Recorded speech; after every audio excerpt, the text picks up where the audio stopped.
This short video covers how to use the Classpad calculator to produce a line of best fit for some statistical data. If you're not seeing the screen that I'm seeing here, then you'll need to touch the menu command in order to make this appear.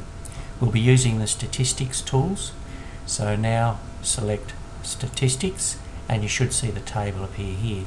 If there's some data in there from a previous exercise, then you can either type over that or use the clear all command to clear the data out. List 1 is where we'll place the X data, and list 2 is where we'll place the Y data.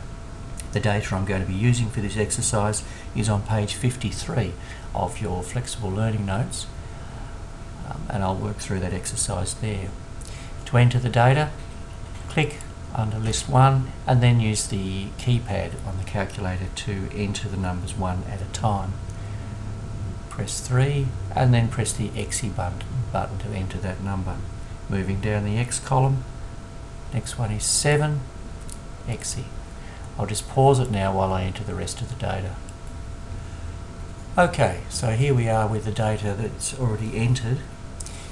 In order to now do a scatter graph of that data, which is the next step, we need to touch Set Graph, Settings, and just ensure that the scatter graph is selected. If it's not, you can select it from the drop-down menu.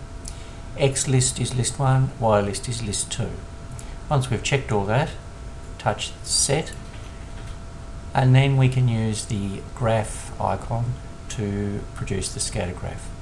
So just touch that icon there and the scatter graph should appear. In this particular case the axes aren't visible, which makes it a little bit hard to see what's happening, so I'll zoom out so that the axes appear and it looks a little bit easier to interpret. Once we've got that far, we then need to use linear regression to produce the line of best fit. To do that, touch Calc and then select linear regression. It will remind you of the X and Y list. Touch OK, and there we can see the equation for our line of best fit in the form y equals ax plus b. In this case, a, or the slope, is 0.814, and b, the y-intercept, is 1.23.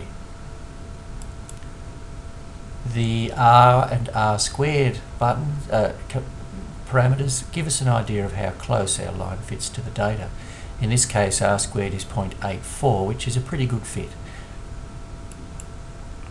Now there's our line of best fit drawn. Once again, I'll just zoom out so that we can see the axes. If we're wanting to refresh the equation to that line of best fit, use Analysis, Trace, and you'll see the equation appear at the bottom. And we can also use the trace function in the way that we have been to find X and Y pairs along that line of best fit.